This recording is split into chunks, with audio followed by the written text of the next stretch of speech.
Magandang umaga, kumusta po? Narito po ulit ang update natin para sa lagay ng ating panahon ngayong umaga po ng March 26, 2025.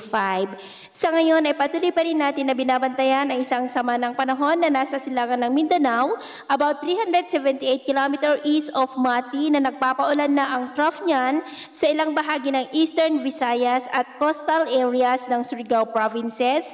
At sa susunod po ng mga oras ay lalapit na yan sa ating kalupaan at nagbabanta na tawirin ang Eastern Visayas, Southern Luzon hanggang sa darating na Biyernes na magdudulot ng mas maulan na panahon sa mga lugar na daanan nito. Pero posible pa na magbago ang forecast na ito kaya patuloy lamang natin nababantayan lalo na at nandyan pa sa may karagatan. At ito ang pinapakita ng forecast model nating ginagamit hanggang sa susunod na 2 linggo. At sa lagay ng ating panahon, ngayong madaling araw ay maayos pa rin ang panahon sa malaking bahagi ng ating bansa pero may chance pa rin ng mga isolated rain sa ilang bahagi ng Marinduque, Kalayaan Islands, Romblon, Eastern Samar, Dinagat Island, Siargao, Bislig, Sarangani, Zamboanga Peninsula at Sulu Archipelago.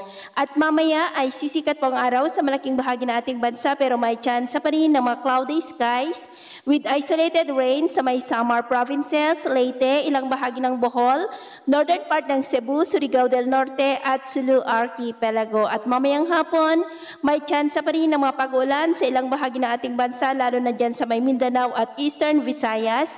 Kaya mag-ingat pa rin po tayo dahil mataas ang tsansa ng mga pagbaha at pagguho ng lupa dahil posibleng may kalakasan ng mga pag-ulan sa ilang bahagi ng Eastern Visayas at Caraga dulot ng trough ng LPA.